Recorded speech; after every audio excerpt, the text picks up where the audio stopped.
আল্লাহ রাব্বুল আলামিন বলছেন, এই পুরো মাখলুক কায়নাত সৃষ্টি করার পর আল্লাহ পাক তার রহমতকে 100 ভাগে ভাগ করলেন। কত ভাগে?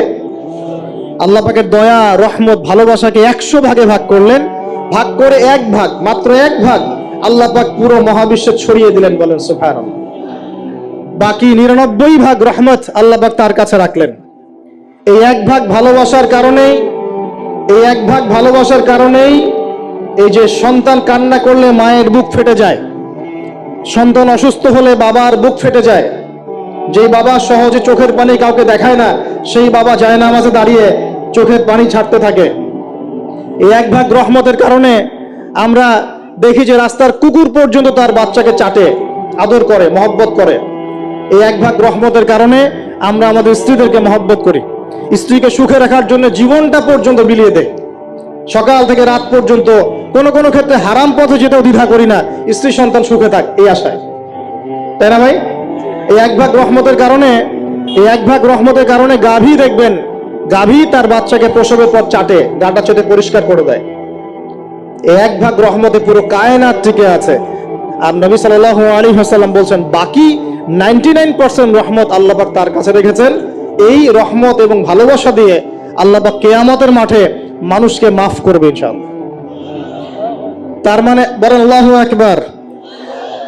তার মানে আমরা আশা করতে পারি ইনশাআল্লাহ তাআলা আমরা আল্লাহর জান্নাত পাবো ইনশাআল্লাহ। পাবো কিনা? শুধু একটা কাজ যদি উম্মত করতে পারে জান্নাত পাবে। বলে দিব কোনটা? অনেক কাজই আছে, কিন্তু স্পেশাল একটা কাজ, একটা। আল্লাহ রাব্বুল আলামিন মেরাজের রাতে তার নবীকে উঠিয়ে নিয়েছিলেন, উঠিয়ে নিয়ে কাছে নিয়ে আসছেন, একদম কাছে, আর যে আরশের কাছাকাছি। নবী সাল্লাল্লাহু আলাইহি ওয়াসাল্লাম বলছেন, ওই সময় তার উপর 3টা স্পেশাল ওহী করা হয়েছে। কয়টা? 3টা। একটা হচ্ছে 50 ওয়াক্ত নামাজ। কত ওয়াক্ত? এটা কমতে কমতে কমতে কত ওয়াক্ত হয়েছে? 5। 5কেও কমানোর জন্য কোন নবী বলছিলেন? মুসা আলাইহিস সালাম বলছেন 5ও পারবে না, কমাই নিয়ে আসেন। 5ও যে পারবে না, মুসা আলাইহিস সালাম কেমন করে জানলেন? তার উম্মত 2 ওয়াক্ত নামাজ পড়ে। কয় ওয়াক্ত নামাজ ফরজ ছিল? ওই 2 ওয়াক্ত তার আদায় করতে পারে নাই। এই অভিজ্ঞতা থেকে তিনি বলেছেন যে আপনার উম্মত 5 ওয়াক্ত পারবে না। সত্যি না মিথ্যা কথাটা? আসলেই কি উম্মত 5 ওয়াক্ত নামাজ পড়তে পারছে? আচ্ছা, যাই হোক, আল্লাহ পাক আমাদেরকে পড়ার তৌফিক দান করুন। দ্বিতীয় ওহী হচ্ছে সূরা বাকারার শেষের 3টা আয়াত। কয় আয়াত? সূরা বাকারার শেষের 3 আয়াত ওহী করেছেন কে? আল্লাহ রাব্বুল আলামিন। কোন ব্যক্তি যদি রাতের বেলা সূরা বাকারার শেষের 3টা আয়াত পড়ে সারা রাত ইবাদত করার নেকি পাবে ইনশাআল্লাহ। আর 3 নাম্বারটা হচ্ছে স্পেশাল, সেটা হচ্ছে আল্লাহ পাক বলেছেন, হে মুহাম্মদ সাল্লাল্লাহু আলাইহি ওয়াসাল্লাম, বলেন সাল্লাল্লাহু আলাইহি ওয়াসাল্লাম, তোমার উম্মতের কোনো ব্যক্তি যদি আসমান জমিনের সমান গুনাহ নিয়ে আমার সামনে দাঁড়ায়, আসমান জমিন সমান গুনাহ নিয়ে আমার সামনে দাঁড়ায়, কিন্তু আমার সাথে শিরকের পাপ নাই, আমার সাথে কোনো শিরকের পাপ করে নাই, ইনশাআল্লাহ আমি আল্লাহ তার সামনে আসমান জমিন সমান ক্ষমা নিয়ে হাজির হব ইনশাআল্লাহ। তার মানে আমরা যদি ইনশাআল্লাহ তাআলা শিরকের পাপ থেকে দূরে থাকতে পারি, ইনশাআল্লাহ আশা করা যায় আমরা আল্লাহর সন্তুষ্টি পাবো ইনশাআল্লাহ। এরপর আল্লাহ রাব্বুল আলামিন কি করলেন? আল্লাহ রাব্বুল আলামিন পুরো মহাবিশ্ব সৃষ্টি করে সব দায়িত্ব ভাগ করে দিলেন। ভাগ করে দেওয়ার পরে আল্লাহ পাক জান্নাত জাহান্নাম সৃষ্টি করেছেন কিনা? আচ্ছা, জান্নাত এবং জাহান্নাম কার কার জন্য সৃষ্টি করেছেন বলেন? জিন আর মানুষ। আচ্ছা, এখন জান্নাতের চেয়ে কি শান্তির কোনো জায়গা আছে? আচ্ছা, এই জান্নাত কার জন্য সৃষ্টি করেছেন? জিন আর মানুষ। আচ্ছা, তাহলে আল্লাহ পাক মানব জাতিকে ভালোবাসেন কিনা? ভালোবাসেন কিনা? আপনি যখন কাউকে ভালোবাসবেন, তাকে সবচেয়ে সুন্দর গিফট দিতে চাইবেন কিনা? তার জন্য সবচেয়ে ভালোটা কিনতে চাইবেন কিনা? আল্লাহ পাক জান্নাত তৈরি করেছেন কাদের জন্য? আমাদের জন্য। তার মানে আল্লাহ পাক আমাদেরকে ভালোবাসেন কিনা? অবশ্যই বাসেন। আল্লাহ রাব্বুল আলামিন জাহান্নামও তো সৃষ্টি করেছেন। এখন যদি বলি যে তাহলে আল্লাহ পাক কি আমাদেরকে ভালোবাসেন না, জাহান্নামে কিভাবে দিবেন? উত্তরটা কি হবে তাহলে? উত্তর হচ্ছে এই যে যদি আল্লাহ না করুক কোনো ব্যক্তি জাহান্নামে যায়, তাহলে বুঝতে হবে সেই ব্যক্তি জাহান্নামে যাওয়ার যোগ্য ছিল বলেই জাহান্নামে গিয়েছে। কথা কি বুঝতে পারছেন? আর যদি কোনো ব্যক্তি জান্নাতে যায়, তাহলে বুঝতে হবে সেই ব্যক্তির উপর আল্লাহ পাক দয়া করেছেন বলেই সে জান্নাতে গিয়েছে। মানুষ তার আমল দিয়ে জান্নাতে যেতে পারবে না, মানুষ তার আমল দিয়ে জান্নাতে যেতে পারবে না, আল্লাহর দয়া অনুগ্রহ দিয়ে জান্নাতে যাবে ইনশাআল্লাহ তাআলা। আল্লাহ পাক আমাদের সবাইকে সেই দয়া অর্জন করার তৌফিক দান করুন। সামনে রহমত পাওয়ার একটা সুবর্ণ সুযোগ আসছে, সেটা হলো রমজান মাস। কি মাস? রমজান মাস। আমরা দোয়া করি আল্লাহ পাক আমাদের সবাইকে সুস্থতার সাথে রমজানের সবগুলো রোজা রাখার তৌফিক দান করুন। নবীজি বলেছেন, এই মাসে যে ইবাদত করে তার গুনাহ মাফ করাতে পারলো না, তার জন্য ধ্বংস। বলেন আউযুবিল্লাহ। আমরা তো রমজান আসার আগে দুনিয়াবি প্ল্যান করছি, রমজানে কিভাবে ব্যবসায় উন্নতি করব, রমজানে কিভাবে বেশি লাভ করব। হ্যাঁ, তো রমজান মাস হচ্ছে ইবাদতের মৌসুম। আল্লাহ পাক আমাদের সবাইকে রমজান মাসে 5 ওয়াক্ত নামাজ পড়ার তৌফিক দান করুন, কোরআন তেলাওয়াত করার তৌফিক দান করুন, কোরআন বুঝে পড়ার তৌফিক দান করুন, তারাবির নামাজ জামাতে পড়ার তৌফিক দান করুন, এবং বেশি বেশি মানুষকে ইফতার করানোর তৌফিক দান করুন। যাদের যাকাত ফরজ হয়েছে, যাকাত দিচ্ছেন না, আল্লাহর ওয়াস্তে রমজান মাসে যাকাত দিয়ে দিবেন ইনশাআল্লাহ। আর আমি কিন্তু আগেই বলেছি, রমজান মাসে ভাই দ্রব্য মূল্যের দাম কিন্তু খুব চড়া ওঠানামা করবে। অতএব যাদের সামর্থ্য কম, তাদের ঘরে ইফতার পৌঁছে দেওয়ার দায়িত্ব কার? যা আমাদের। যাদের সামর্থ্য আছে তারা, যারা সামর্থ্যবান নয়, তাদের ঘরে ঘরে মাসের বাজার পৌঁছে দিবেন ইনশাআল্লাহ তাআলা। আল্লাহ পাক তৌফিক এনায়েত করুন, বলি আমিন। এবার দেখেন, আল্লাহ পাক সৃষ্টি করলেন আদম আলাইহিস সালামকে। তাকে এর আগে আল্লাহ পাক জিন জাতি সৃষ্টি করেছেন, আমি ওইদিকে যাচ্ছি না, আমি মানুষের কথা বলছি। আদম আলাইহিস সালামকে আল্লাহ পাক কেমন করে সৃষ্টি করেছেন? আল্লাহ পাক সূরা সাদের মধ্যে বলেছেন যে খলাকতু বিয়াদাই, খলাকতু বিয়াদাই, আমি আদমকে আমার হাত দিয়ে সৃষ্টি করেছি। কি দিয়ে?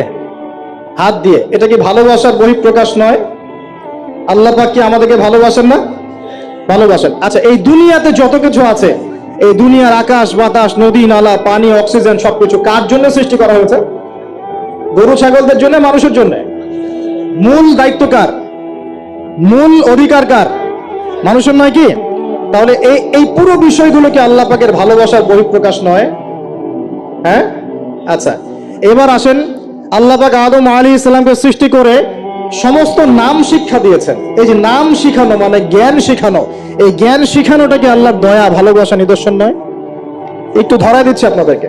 এবার সামনে আসেন, আল্লাহ পাক ফেরেশতাদের সামনে তাকে উপস্থাপন করলেন, করে বললেন, সব ফেরেশতা তোমরা যারা আছো সিজদা করো আদমকে। এই যে আমাদের পিতাকে সম্মানিত করা হচ্ছে, এটা কি ভালোবাসার বহিঃপ্রকাশ নয়? এবার আমাদের পিতাকে সম্মানিত করা হলো, ইবলিস সিজদা করলো না, সে কিয়াস করলো, বাতিল কিয়াস, যুক্তি দিল আমি তার চেয়ে শ্রেষ্ঠ ইত্যাদি। আল্লাহ পাক ইবলিসকে অভিশপ্ত করলেন, আমাদের পিতা তাকে জান্নাতে রাখলেন। এই যে জান্নাতে রাখলেন, এটা কি আল্লাহ পাকের ভালোবাসা নয়? এবার আল্লাহ পাক আদম আলাইহিস সালামের পাঁজর থেকে সৃষ্টি করলেন তার স্ত্রী হাওয়া আলাইহিস সালামকে। ওই যে শুরুতে বলেছি, স্রষ্টা একা থাকতে পারলেও সৃষ্টি কি পারবে? এই জন্য আদম আলাইহিস সালামের পাঁজর থেকে তার স্ত্রীকে সৃষ্টি করা হয়েছে, উভয়ের মাঝখানে ভালোবাসা দিয়ে দেওয়া হয়েছে। বলেন সুবহানাল্লাহ।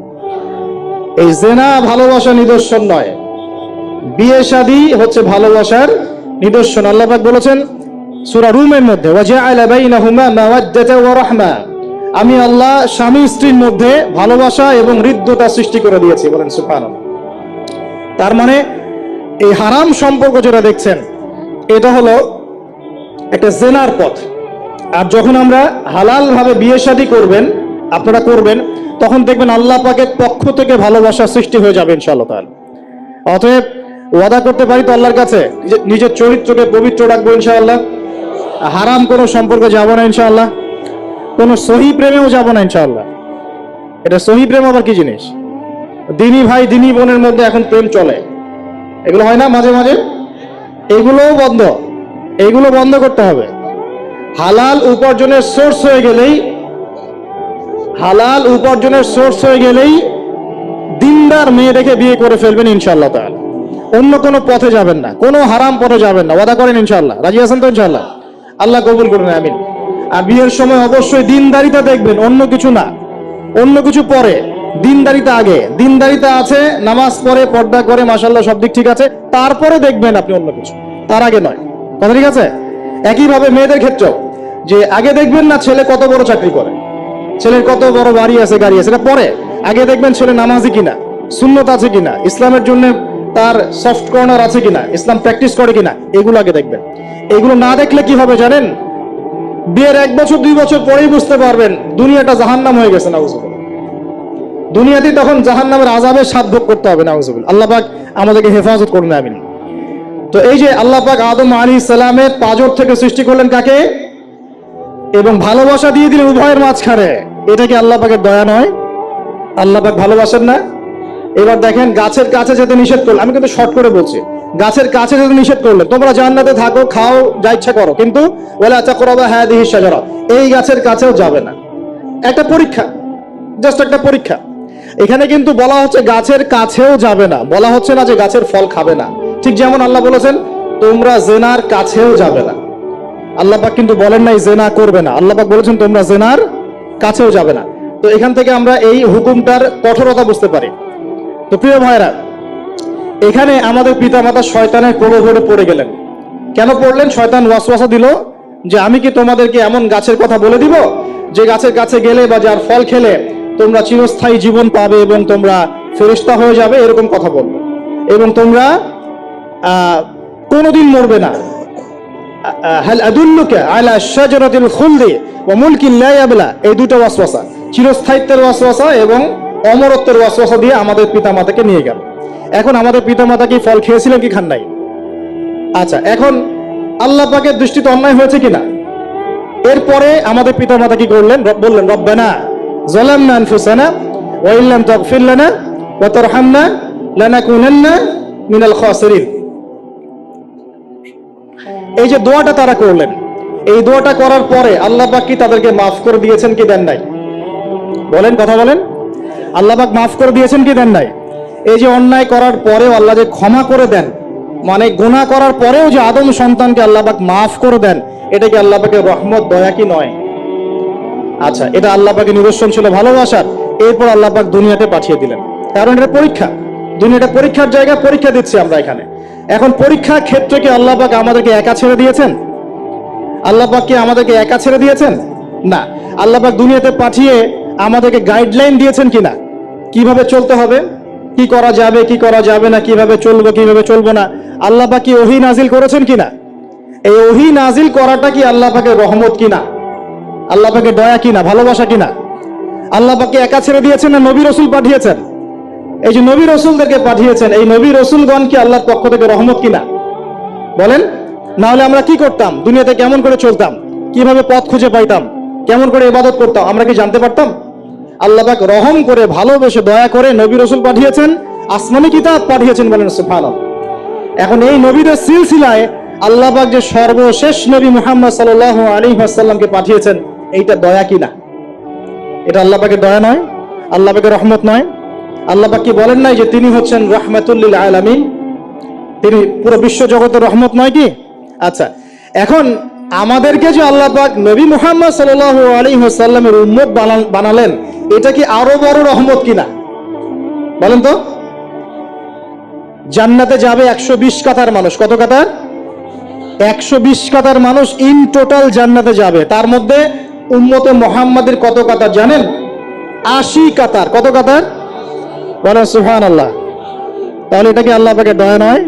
আল্লাহ আমাদেরকে ভালোবাসেন না? আচ্ছা, আল্লাহ পাক যে আমাদের কাছে তাওরাত, জাবুর, ইনজিল না পাঠিয়ে আল কোরআনের মতো কিতাব পাঠিয়েছেন, যে কিতাবের সমস্ত সমাধান আছে, এটা আল্লাহ পাকের রহমত, দয়া নয়, ভালোবাসা নয়? আচ্ছা, এখন আল্লাহ পাক দুনিয়াতে চলার জন্য আমাদেরকে জীবন দিয়েছেন, হায়াত দিয়েছেন, সুস্থতা দিয়েছেন, পরিবার দিয়েছেন, আমাদের ব্যবসা বাণিজ্য দিয়েছেন, আমাদের স্ত্রী সন্তান দিয়েছেন, আমাদেরকে চলাফেরা করার ক্ষমতা দিয়েছেন। একটা চোখ নষ্ট হয়ে গেলে বুঝতে পারে মানুষ যে কত কষ্ট হচ্ছে, একটা পা না থাকলে বুঝতে পারে কত কষ্ট হচ্ছে।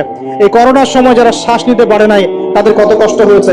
সুস্থ আছি, সুন্দর আছি, পরিবার আছে, আল্লাহ রিজিক দিচ্ছেন, 3 বেলা খাওয়াচ্ছেন, কাপড় দিচ্ছেন, শিক্ষার ব্যবস্থা করছেন, ইবাদত করার সুযোগ দিচ্ছেন, গুনাহ করলেও আবার মাফ করে দিচ্ছেন।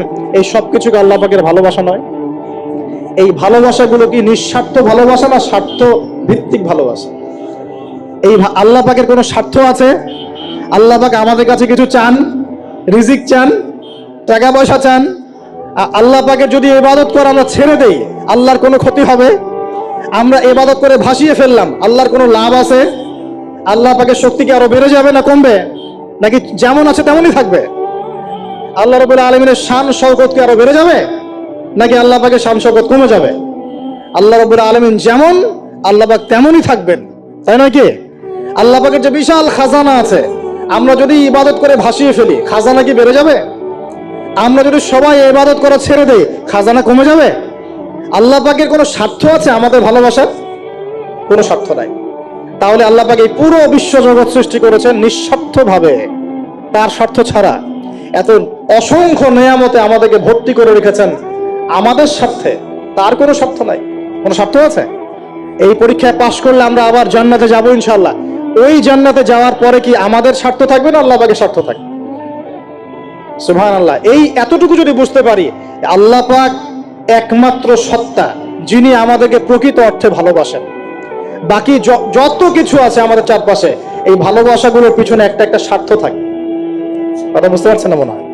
সন্তানকে অনেক ভালোবাসেন, বুঝলাম, পিতামাতা, কিন্তু এই সন্তান যদি আপনার মনের মতো করে না চলে, একসময় কিন্তু আপনিও সন্তানের উপর রুষ্ট হবেন না?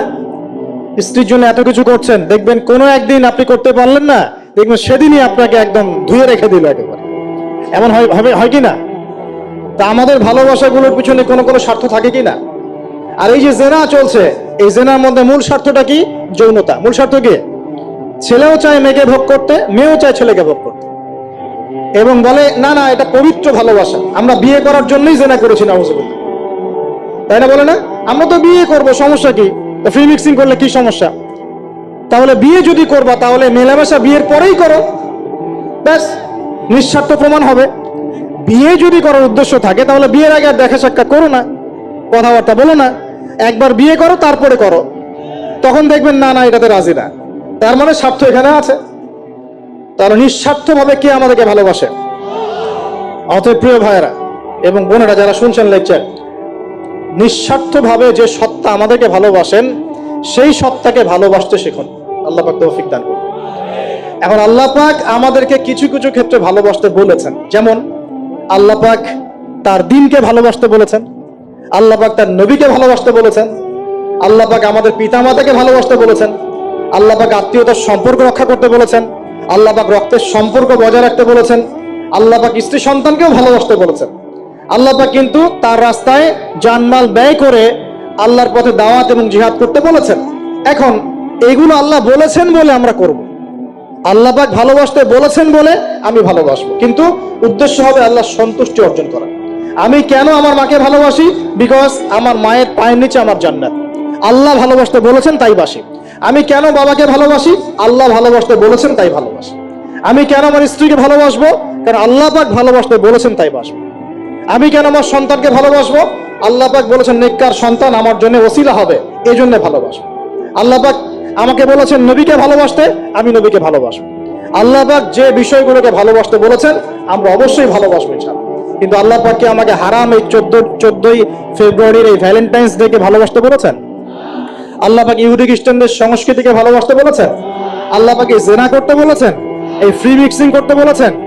আল্লাহ পাক পতিত হলো রাত কাটাতে বলেছে? গার্লফ্রেন্ডকে ফুল দিতে বলেছে? আল্লাহ রাব্বুল আলামিন কি বলেছে বিয়ের আগে শারীরিক সম্পর্ক করো? আল্লাহ পাক বলেছে যে আজকে সকালে সম্পর্ক করো, কালকে ব্রেকআপ, তারপর আরেকটা মেয়ের সাথে, তারপর আরেকটা ছেলের সাথে? আল্লাহ পাক ফোনে ফোনে এসব প্রেম করতে বলেছে? আল্লাহ পাক এগুলো হারাম করেছেন, বাস আমি করব না, সিম্পল। নিজের প্রবৃত্তি অনেক কিছু চাইবে, নিজের প্রবৃত্তিকে আল্লাহর সামনে আত্মসমর্পণ করার নাম হচ্ছে ইসলাম। মন যাচাই তা করা যাবে না। কেন? কারণ আমি কারাগারের জীবনে বসে আছি, কারাগারের মধ্যে মন যাচাই তাই করা যাবে না। এই কাজগুলো কখন করব? আমি বিয়ে শাদী করার পরে করব। বিয়ে শাদী করবেন, আপনি স্ত্রীকে নিয়ে ঘোরেন, স্ত্রীকে নিয়ে আল্লাহর সৃষ্টি দেখেন, স্ত্রীকে নিয়ে আপনি বাইকে ঘোরেন, রিক্সায় ঘোরেন, চটপটি খান, ফুচকা খান, আইসক্রিম খান, কোনো সমস্যা নাই। এবার তো যুবকরা বলবো যে ভাই বিয়ে শাদী তো দেয় না, কি করব? আমি পরামর্শ দিচ্ছি বড় ভাই হিসেবে, প্রথমে হালাল রিজিকের সোর্স করতে হবে। রিজিকের সোর্স না করে বিয়ে করা যাবে না, আত্মসম্মান থাকবে না। তাহলে পুরুষ মানুষের আত্মসম্মান কখন চলে যায়? যখন হাত পাততে হয় তখন। যখন আপনি রিজিকের সোর্স তৈরি করেছেন, আপনি স্বাবলম্বী, আপনি মাশাআল্লাহ মাসে 10, 20, 30 হাজার টাকা আর্ন করেন, বা 1 লাখ 2 লাখ টাকা আর্ন করেন, আলহামদুলিল্লাহ, কারো কাছে হাত পাততে হয় না, সবাই দেখবেন আপনাকে সম্মান দিবে। যখন আপনার অন্যের কাছে হাত পাততে হবে, তখন দেখবেন স্ত্রীও সম্মান করছে না। তো এই জন্য ডিগনিটি আগে, ডিগনিটি ফার্স্ট। আপনার ডিগনিটি অর্জন করতে হলে একটা হালাল উপার্জনের সোর্স লাগবে, এক। তারপরে পিতামাতাকে বোঝানোর চেষ্টা করবেন যদি কাউকে পছন্দ করেও থাকেন না দেখেই বা শুনে যে হ্যাঁ ওখানে একজন দিনদার মেয়ে ইত্যাদি, তাহলে পারিবারিক ভাবে বিয়ের প্রস্তাব পাঠাবেন, নিজে পণ্ডিতি করতে যাবেন না, পারিবারিক ভাবে পাঠাবেন। যদি রাজি হয় আলহামদুলিল্লাহ, রাজি না হলে কি নিজে নিয়ে পালায় যাবেন? এই কাজ করতে যাবেন না। ইস্তেখারা করবেন। কি করবেন? ইস্তেখারা। 2 রাকাত নফল নামাজ পড়ে আল্লাহর কাছে দোয়া করবেন। হিসনুল মুসলিম বইটা কিনবেন, ওখানে দেখবেন ইস্তেখারার দোয়া আছে। ইস্তেখারা মানে হচ্ছে আল্লাহর সাথে পরামর্শ করা।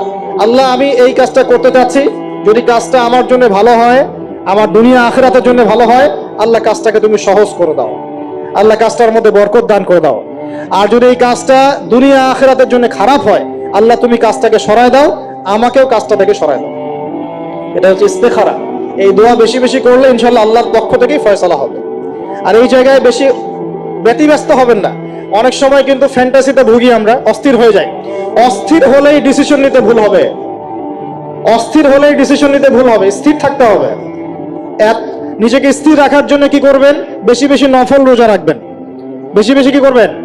নফল রোজা রাখবেন। আর ভালো কাজে ব্যস্ত রাখবেন নিজেকে। ভালো কাজে কি করবেন? ব্যস্ত রাখবেন। একা একা থাকলে আর এই যে খারাপ সার্কেলের মধ্যে থাকলেই মাথার মধ্যে শয়তান ভর করবে, তখন দেখবেন অস্থির হয়ে গেছেন আপনি। স্থির হওয়ার চেষ্টা করেন, ভালো কাজে ব্যস্ত রাখেন, হালাল পথ অবলম্বন করে হারাম থেকে বেঁচে থাকেন। এখন যে জায়গায় আসছিলাম, এখান থেকে আস্তে আস্তে শেষের দিকে যাব। দেখুন, কখন বুঝবেন আল্লাহ আপনাকে ভালোবাসে? যখন আল্লাহ পাকের অনুমোদিত কাজগুলো আপনার ভালো লাগবে। নামাজ পড়তে ভালো লাগছে, রোজা রাখতে ভালো লাগছে, কোরআন তেলাওয়াত করতে ভালো লাগছে, আল্লাহর জিকির করতে ভালো লাগছে, আলেম ওলামার সাথে থাকতে ভালো লাগছে। ঠিক আছে, আল্লাহর হালাল কাজগুলো যখন ভালো লাগবে বেশি বেশি, বুঝবেন আল্লাহ আপনাকে নির্ঘাত মহব্বত করেন। আর যখন আল্লাহ পাকের নিষেধগুলো, হারাম, মদ আমার ভালো লাগে না, জিনা ভালো লাগে না, আমার খারাপ জিনিস দেখতে ভালো লাগে না, খারাপ শুনতে ভালো লাগে না, বুঝবেন আল্লাহ আপনাকে ভালোবাসে।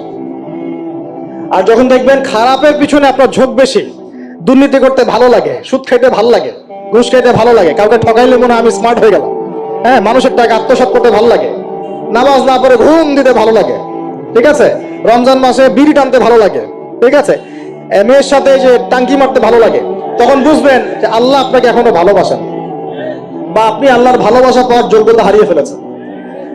আল্লাহ পাক আমাদেরকে বোঝার তৌফিক দান করুন। এখন আসি, আল্লাহ পাক এবং তার রাসূল আমাদেরকে এমন কি কি কাজ বলেছেন, যেই কাজগুলো করলে আমরা সরাসরি আল্লাহর ভালোবাসা পাবো ইনশাআল্লাহ। জানার দরকার আছে কি নাই? আমি অল্প কয়েকটা কাজ বলে শেষ করছি। এক নাম্বার, আল্লাহ এবং তার রাসূল আমাদেরকে জানিয়েছেন, আমরা যদি তাওহীদের উপর থাকতে পারি, একত্ববাদ, লা ইলাহা ইল্লাল্লাহ, আল্লাহর ভালোবাসা পাবো ইনশাআল্লাহ। যে ব্যক্তি শিরকের পাপে লিপ্ত আছে, সে আল্লাহর ভালোবাসা পাবে না। আল্লাহর ভালোবাসা পাওয়ার জন্য এক নাম্বার কাজ কি ভাই? আল্লাহর তাওহীদের কালিমা লা ইলাহা ইল্লাল্লাহ এর উপর থাকা, শিরক বাদ দেওয়া। শিরক সম্পর্কে জানার জন্য একটা বই পড়েন, কিতাবুত তাওহীদ। কি নাম বললাম? কিতাবুত তাওহীদ। একটাই পড়েন, দেখবেন ইনশাআল্লাহ শিরক কাকে বলে, কত প্রকার, কি কোন কোন কাজ করলে শিরক হয়, সব জানতে পারবেন ইনশাআল্লাহ। এই বইটা একটু কঠিন, এই বইটার ব্যাখ্যা বের হয়েছে, ব্যাখ্যা যুক্ত বই কিনবেন, এবং যেগুলো বুঝবেন না ওলামায়ে কেরামকে জিজ্ঞাসা করবেন, কারণ সবগুলো কিন্তু বুঝতে পারবেন।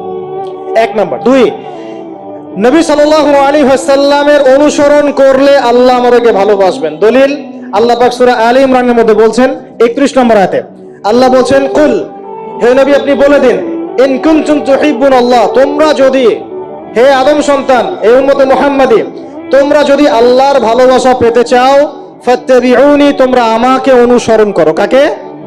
আমাকে বলতে কাকে? রাসূলুল্লাহ সাল্লাল্লাহু আলাইহি ওয়াসাল্লামকে। তাহলে কি হবে? ইউহিব্বুকুমুল্লাহ, আল্লাহ পাকও তোমাদেরকে ভালোবাসবেন। বলে সুবহানাল্লাহ, আল্লাহ আমাকে ভালোবাসবেন ইনশাআল্লাহ। আর কি? ইয়াগফির লাকুম যুনুবাকুম, আল্লাহ পাক তোমাদের সমস্ত গুনাহ মাফ করে দিবেন। আল্লাহু গফুরুর রহিম, আল্লাহ পাক পরম করুণাময়, অসীম দয়ালু। তার মানে আল্লাহকে পাওয়ার, আল্লাহর ভালোবাসা পাওয়ার দুই নাম্বার কি মাধ্যম? নবী সাল্লাল্লাহু আলাইহি ওয়াসাল্লামের সুন্নাত অনুযায়ী জীবন গড়া। ভাই শুরু করব কোত্থেকে? শুরু করবেন চেহারা থেকে। কোত্থেকে? চেহারায় দাড়ি ছেড়ে দিব ইনশাআল্লাহ। রাজি আছি তো? গোফ ছোট করে ফেলবো ইনশাআল্লাহ। রাজি আছি তো ইনশাআল্লাহ? চেহারায় সেজদার দাগ থাকবে ইনশাআল্লাহ। তার মানে নামাজি হতে হবে, ঠিক আছে? পোশাক পরিচ্ছদ হবে রাসূলুল্লাহ সাল্লাল্লাহু আলাইহি ওয়াসাল্লামের মতো ঢিলে ঢালা মুত্তাকিদের পোশাক। আমার নবী এইভাবে ইস্তেনজা করতেন, পেশাব পায়খানা করতেন, ওইভাবে করব। এই যে এখনকার ইংলিশ টয়লেট, এই ইংলিশ টয়লেটে বসে নবীর মতো ইস্তেনজা করা যায় না। যাবে? ওলামায়ে কেরামকে জিজ্ঞাসা করেন, নবী সাল্লাল্লাহু আলাইহি ওয়াসাল্লাম বাম পায়ে ভর দিয়ে ইস্তেঞ্জা করতেন। কোন পায়ে? এখন বসেন ইংলিশের উপরে, বাম পায়ে কেমনে বসবেন? সম্ভব? ওই যে আমি বলি, এটা মজা করে বলি, কষ্ট থেকেও বলি, একদম বৈশ্বিক পলিটিক্যাল সিস্টেম থেকে শুরু করে বাথরুমের টয়লেট পর্যন্ত সবকিছুই চলছে পশ্চিমা আদর্শ। এখন সবকিছু, এভরিথিং এভরিথিং, একদম বাথরুমের কমোড পর্যন্ত।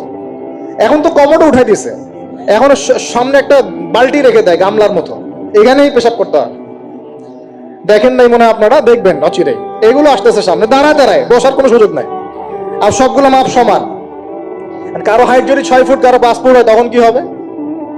অ্যাডজাস্ট করতে হবে ধরে ধরে তখন, নাকি? যুবকরা বুঝতে পারছে, তখন কাউকে লম্বা হতে হবে, কাউকে খাটো হতে হবে, মাপ তো সমান। আর সবার মাপ যদি সমান না হয়, এখন কি হবে? আল্লাহ পাক বোঝার তৌফিক দান। এগুলো শয়তানি না বলেন? শয়তানি না বলেন? বসে ইস্তেঞ্জা করতে হয় না? বসে ইস্তেঞ্জা না, পেশাবের ছিটা ফোটার কারণে কবরে আযাব হয় না? আপনারা হাদিসে জানেন না? নবীজি একটা কবরের পাশ দিয়ে যাচ্ছেন, তিনি থেমে গেলেন, থেমে গিয়ে বলছেন, এই কবর দুটোতে আযাব হচ্ছে। কি হচ্ছে? কবরের আযাব। তিনি জানলেন কেমন করে? আল্লাহ পাক তাকে জানিয়েছেন, আল্লাহ পাক তাকে খবর দিয়েছেন, এই কবর দুটো কি হচ্ছে? আযাব। নবীজি বলছেন, এই কবর দুটোতে বড় কোনো পাপের কারণে আযাব হচ্ছে না। সাহাবীরা বলছেন, তাহলে কি কারণে হচ্ছে ইয়া রাসূলুল্লাহ? তিনি বলছেন, একজন পেশাব পায়খানা করে, পেশাব করে, স্পেশালি পেশাব করে এই ছিটা ফোটা থেকে সে সতর্ক থাকতো না। পেশাব করে, ওই যে বলেন আমাদের ছেলেরা, প্যান্ট খারাপ ভাই, নামাজে যেতে পারবো না, নামাজে ডাকলে বলে ভাই প্যান্ট নষ্ট। তোমরা ভালো করে হাদিসে শোনো, এই ব্যক্তি বড় কোনো পাপ করে নাই, সে পেশাব করার পরে পবিত্র হতো না, মানে এর ছিটা ফোটা থেকে সাবধান থাকতো না, এই কারণে কবরে আযাব দেওয়া হচ্ছে, বলেন নাউজুবিল্লাহ। অন্য হাদিসে নবীজি বলেন, বেশিরভাগ কবরের শাস্তি পেশাবের ছিটা ফোটার কারণে হয়ে থাকে। 4 নাম্বার, বেশি থেকে বেশি আল্লাহর জিকির করা। কি করা ভাই? চলতে ফিরতে উঠতে বসতে অলওয়েজ সুবহানাল্লাহ, আলহামদুলিল্লাহ, লা ইলাহা ইল্লাল্লাহ, আল্লাহু আকবার, লা হাওলা ওয়ালা কুওয়াতা ইল্লা বিল্লাহ, এগুলো চলতে থাকবে। ঠিক আছে ইনশাআল্লাহ? চলতে ফিরতে পড়বেন আল্লাহুম্মা সাল্লি আলা মুহাম্মদ, আল্লাহুম্মা বারিক আলা মুহাম্মদ। ঠিক আছে? হাসবি আল্লাহ ওয়া নি'মাল ওয়াকিল, রাদিতু বিল্লাহি রাব্বান ওয়া বিল ইসলামি দীনান ওয়া বি মুহাম্মাদিন নাবিয়্যা। যত জিকির আজগার আছে চলতে ফিরতে অলওয়েজ পড়তে থাকবেন। লা ইলাহা ইল্লাল্লাহ ওয়াহদাহু লা শারীকা লাহ, লাহুল মুলক ওয়া লাহুল হামদ ওয়া হুয়া আলা কুল্লি শাইইন কাদির। আস্তাগফিরুল্লাহাল্লাযী লা ইলাহা ইল্লা হুয়াল হাইয়ুল কাইয়ুম ওয়া আতুবু ইলাইহি, লা হাওলা ওয়া লা কুওয়াতা ইল্লা বিল্লাহ। এগুলো পড়তে থাকবেন। যে যত বেশি আল্লাহ জিকির করবে, তার কলবে আল্লাহ তত বেশি নূর দিবেন ইনশাআল্লাহ। আর যার কলবে যত বেশি নূর, সে তত বেশি আল্লাহর ভালোবাসা মহব্বত পাবে ইনশাআল্লাহ। কয়টা বলছি ভাই? 4টা। 1 নাম্বার কিছু তাওহীদ, 2 নাম্বার নবীর সুন্নাত, 3 নাম্বার বলেন কোরআন তেলাওয়াত করা, 4 নাম্বার বেশি বেশি আল্লাহর জিকির করা, 5 নাম্বার স্পেশালি 5 নাম্বার বেশি বেশি আল্লাহর কাছে তওবা করা। কি করা? যে আল্লাহর কাছে তওবা করে, আল্লাহ তাকে মহব্বত করেন। আলহামদুলিল্লাহ, যে আল্লাহর কাছে তওবা করে, আল্লাহ তাকে মহব্বত করেন। আমাদের নবীজি প্রত্যেক দিন 70 থেকে 100 বার আল্লাহর কাছে তওবা করতেন। বলেন সুবহানাল্লাহ। পারা যাবে তো ইনশাআল্লাহ? 6 নাম্বারটা হচ্ছে বেশি বেশি নামাজ আদায় করা। কি করা? আল্লাহকে পাওয়ার জন্য শ্রেষ্ঠ মাধ্যম হচ্ছে সেজদা করা। কি করা? আর সেজদা করা হয় সবচেয়ে শ্রেষ্ঠ ভাবে নামাজের মধ্য দিয়ে। কিসের মধ্য দিয়ে? ওয়াদা করতে পারি তো ইনশাআল্লাহ 5 ওয়াক্ত নামাজ পড়বো রেগুলার। কোন রকম যদি বাধ্যবাধকতা না থাকে, ওজন না থাকে, তাহলে মসজিদে গিয়ে পড়বো ইনশাআল্লাহ। পারবো তো ইনশাআল্লাহ?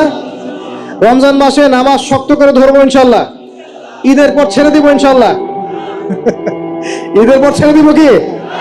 ঈদের পরেও ধরে রাখতে হবে ইনশাআল্লাহ তাআলা। আমাদের সমাজে মাশাআল্লাহ রমজান মাসে সবাই পাক্কা মুসল্লি হয়ে যায়, তাই না?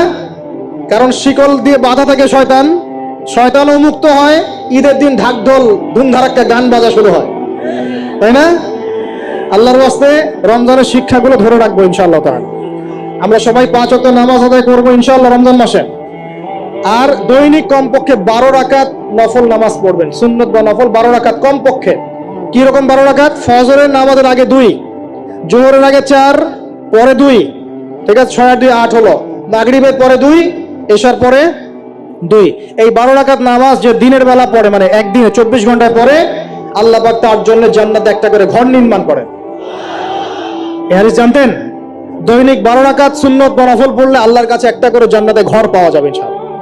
আর জান্নাত উর্বর জায়গা, আপনি যদি চান আপনার জায়গায় বেশি বেশি গাছ লাগাতে, খালি পড়বেন সুবহানাল্লাহিল আযীম ওয়া বিহামদিহি, সুবহানাল্লাহিল আযীম ওয়া বিহামদিহি, একটা একটা করে খেজুর গাছ জন্মাবে ইনশাআল্লাহ তাআলা।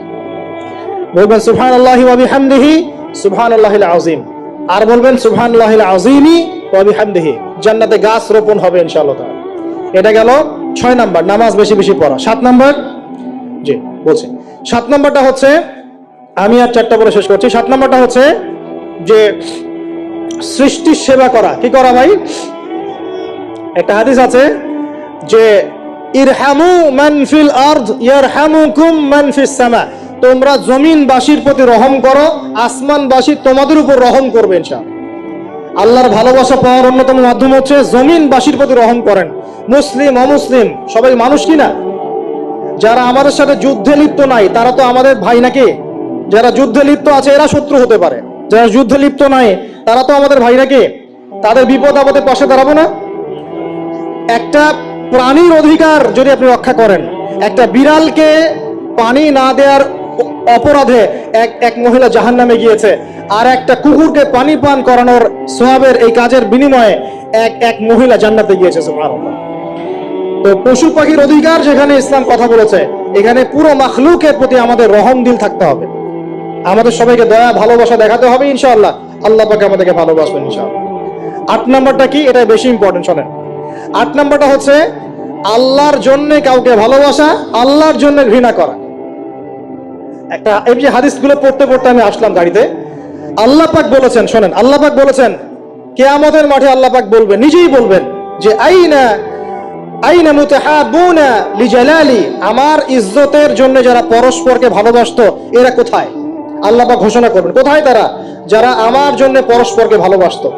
আল্লাহ বলবেন আলিয়াউমা, আজকে, আজিল্লুহুম, আমি ওদেরকে ছায়া দিব, ফি জিল্লি, আমার আরশের ছায়ায়। বলেন সুবহানাল্লাহ।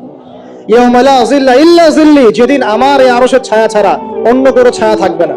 মানে কিয়ামতের মাঠে আল্লাহর আরশের ছায়া ছায়া পাবে কারা? যারা পরস্পরকে আল্লাহর জন্য ভালোবাসতো। আলহামদুলিল্লাহ। এই যে আমরা এখানে আছি, আমরা কি একে অপরকে আল্লাহর জন্য ভালোবাসি না? আমি কি আপনাদেরকে চিনি? আপনারা কি আমাকে চিনেন? এই যে আপনারা আলেমুল আমাদেরকে ভালোবাসেন, ইসলামকে ভালোবাসেন, কিসের জন্য বাসেন? আল্লাহর জন্য। এই আল্লাহর জন্য যারা পরস্পরকে মহব্বত করে, আল্লাহ পাক তাদেরকে আরশের ছায়া ছায়া দিবেন। আরো একটা নেকি আছে, বলবো? শোনেন, আরেকটা হাদিসে আসছে কিয়ামতের মাঠে স্পেশাল কিছু মিম্বর থাকবে। মিম্বর চিনেন? যেখানে দাঁড়ায় ইমাম সাহেব খুতবা দেয়, এরকম মিম্বর থাকবে। এই মিম্বর গুলো হবে নূরের মিম্বর। কিসের? নূর মানে কি? আলো, আলো, আলো, নূরের মিম্বর থাকবে। ওই কিয়ামতের মাঠে কি আলো থাকবে? এমনিতে মাঠটা তো অন্ধকার। ওই অন্ধকার মাঠে নূরের মিম্বর আল্লাহ পাক দিবেন কাদেরকে? যারা পরস্পরকে এই আল্লাহর জন্য মহব্বত করত। আর নবীগণ, শহীদগণ তাদের দিকে তাকায় থাকবে, তাকায় নবীগণ, শহীদগণ পর্যন্ত এই মানুষগুলোকে দেখে ঈর্ষা করবে, কাশ আমরা যদি এমন হতে পারি। চিন্তা করেন, আল্লাহর জন্য পরস্পর মহব্বতকারীদেরকে আল্লাহ পাক এমন সম্মান দিবেন যেটা দেখে নবীগণ পর্যন্ত ঈর্ষা করতে থাকবে। তাহলে আমরা কি আল্লাহর জন্য পরস্পরকে মহব্বত করতে পারি কিনা? এটা হলো 8। 9 নাম্বার, আল্লাহর জন্যই ঘৃণা করতে হবে। আল্লাহর জন্য ঘৃণা কেমন? যেমন কেউ ইসলামকে পছন্দ করে না, কটূক্তি করে, ইসলামের এইটা ভালো না, ওইটা ভালো না, ইসলামের সাথে দুশ্মনী করে ভিতর থেকে বাহির থেকে, আপনি ওদেরকে ভালোবাসতে পারবেন না। যদি আল্লাহর দুশ্মনদের সাথে আপনার ভালোবাসা থাকে, তাহলে আপনি আল্লাহর দুশ্মনের কাতারে অন্তর্ভুক্ত হয়ে যাবেন। এখন বলেন দেখি, সারা বিশ্বে ইসলামের দুশ্মন কারা? বলেন। গায়রিল মাগদুবি আলাইহিম ওয়ালাদ-দাল্লিন, মাগদুব কারা, দল্লিন কারা? এটা তো অনেকেই জানে না। সাহাবীরা বলছেন, ইয়া রাসূলুল্লাহ, এখানে যে আমরা বলছি গায়রিল মাগদুবি আলাইহিম ওয়ালাদ-দাল্লিন, আল্লাহ আমাদেরকে মাগদুবদের থেকে বাঁচাও, দল্লিনদের থেকে বাঁচাও। মাগদুব আর দল্লিন কারা ইয়া রাসূলুল্লাহ? নবীজি বলছেন, আল মাগদুব, মাগদুব হচ্ছে হুমুল ইহুদি, ইহুদিরা হচ্ছে মাগদুব, যাদের উপর আল্লাহর গজব পড়েছে। আর দল্লিন হুমুন নাসারা, নাসারারা হচ্ছে দল্লিন, কারণ তারা আল্লাহ পাকের সন্তান সাব্যস্ত করেছে। ঈসা আলাইহিস সালামকে আল্লাহ সন্তান বলেছে। বলেন নাউজুবিল্লাহ। এখন সারা বিশ্বে এরা মুসলিমদের সাথে দুশ্মনী করছে না? আমরা যদি ব্যক্তিগতভাবে, সামাজিকভাবে বা পলিটিক্যালি ওদের সাথে বন্ধুত্ব করে চলি, আমরা কি আল্লাহ দুশ্মনদের সাথে শরীক হলাম না? খুব খেয়াল রাখতে হবে। আল্লাহর জন্য ভালোবাসা, আল্লাহর জন্য দুশ্মনী। আল্লাহ পাক আমাদেরকে বোঝার তৌফিক দান করুন। এবং সবশেষ যেটা 10 নাম্বার, সেটা হলো আল্লাহওয়ালা মানুষ যারা, সেই মানুষদের সাথে মহব্বত রাখলে আল্লাহ আপনাকে ভালোবাসবে। আল্লাহ পাক যে বিষয়গুলোকে ভালোবাসতে বলেছেন আমি ভালোবাসবো, এই ভালোবাসা জায়েজ, হালাল। এই ভালোবাসার উদ্দেশ্য আল্লাহর সন্তুষ্টি অর্জন করা। এই ভালোবাসার উদ্দেশ্য এই নয় যে আমি যাকে ভালোবাসি তার কাছে আমি কিছু প্রত্যাশা করছি। না, আমি কিছু প্রত্যাশা করছি না, আমি প্রত্যাশা করছি আল্লাহর সন্তুষ্টি। তখন দেখবেন সে আপনাকে কষ্ট দিলেও আপনি সবর করতে পারবেন। কেন সবর করতে পারবেন? কারণ আপনি তো আল্লাহর সন্তুষ্টির জন্য তাকে ভালোবাসছেন, আপনার তো কোনো স্বার্থ নাই। এখন আপনি দেখবেন রিল্যাক্স থাকতে পারবেন, সম্পর্ক টিকেও থাকবে এবং আপনি ক্ষমা করতে পারবেন মানুষকে। যখন নিজের চাওয়াটাকে আপনি ইনফোর্স করতে চাইবেন তখন কিন্তু আপনি এই সম্পর্ক নষ্ট করে ফেলতে পারেন, কারণ আপনি হক পাচ্ছেন না। সামনে আসেন। এবার আমরা কি ওয়াদা করতে পারি যুবক ভাইরা ইনশাআল্লাহ তাআলা আমরা হারাম পথে যাব না, হালাল পথে থাকবো? পশ্চিমাদের এই মদতপুষ্ট এই সো কল্ড ভালোবাসা দিবসের এই স্রোতে আমরা গা ভাসাবো না। আমরা কি ওয়াদা করতে পারি? আমরা কি ওয়াদা করতে পারি যে ইনশাআল্লাহ আমরা হালাল ভাবে বিয়ে শাদী করবো, কোনো হারামে যাব না ইনশাআল্লাহ? এই সমাজ থেকে জেনা বন্ধ করতে হবে, এই সমাজ থেকে ফ্রি মিক্সিং বন্ধ করতে হবে, এই সমাজ থেকে সমস্ত পতিতালয়কে বন্ধ করতে হবে। বন্ধ করে আমরা সামাজিক উদ্যোগ নিয়ে প্রয়োজনে আমাদের পলিটিক্যাল পাওয়ারকে কাজে লাগিয়ে সমস্ত পতিতালয়গুলো বন্ধ করে ওই মেয়েদের রিজিকের জন্য আমরা বিকল্প ব্যবস্থা করবো ইনশাআল্লাহ। আমরা টাকা পয়সা একত্রিত করে তাদের জন্য কর্মসংস্থান করতে পারি না? এইগুলো কাজ করে নারীর অধিকার প্রতিষ্ঠা করা যায় না? নাকি রাস্তাঘাটে গেলে স্লোগান দিয়ে প্রতিষ্ঠা করা যাবে? সমস্ত যে নোংরা জায়গাগুলো আছে এগুলো বন্ধ করে ওই মেয়েরা কিন্তু কারো মা, ওরা দেখবেন কারো বোন, কারো স্ত্রী বা কারো সহধর্মিনী কিছু একটা হবেন। তারাও কিন্তু মানুষ, তারাও মানুষ, হয়তো অন্ধকার জগৎ হারিয়ে গেছে, দালালের খপ্পরে পড়েছে বা পেটের দায়ে পড়ে কাজ করছে। যদি আমরা তাদের জন্য বিকল্প ব্যবস্থা করে দিতে পারি, আল্লাহ পাক আমাদেরকে তৌফিক দান করুন, তাদের জন্য কর্মসংস্থানের ব্যবস্থা করতে পারি, একটা মেয়েও এই হারাম পথে যাবে না ইনশাআল্লাহ। আমরা কি এভাবে নারীর অধিকার প্রতিষ্ঠা করতে পারি না? আমরা কি এতিম মেয়েদের দায়িত্ব নিয়ে করতে পারি না? আমরা কি সমাজের বিধবা মেয়েদেরকে বিয়ে করতে পারি না? তালাকপ্রাপ্ত মেয়েদের দায়িত্ব নিতে পারি না? মেয়েদের অধিকার নিয়ে অনেক কথা বলা হয়, কিন্তু এই কথাগুলো থাকে খালি বুলি, বাস্তবতা নাই। বাস্তবে কয়জন ছেলে এতিম একটা মেয়েকে বিয়ে করে দেখিয়েছে? কয়জন ছেলে একটা বিধবা মেয়েকে বিয়ে করার সাহস করেছে? কয়জন ছেলে একটা তালাকপ্রাপ্ত একটা মেয়েকে বিয়ে করে দেখিয়েছে হ্যাঁ আমি তার দায়িত্ব নিলাম?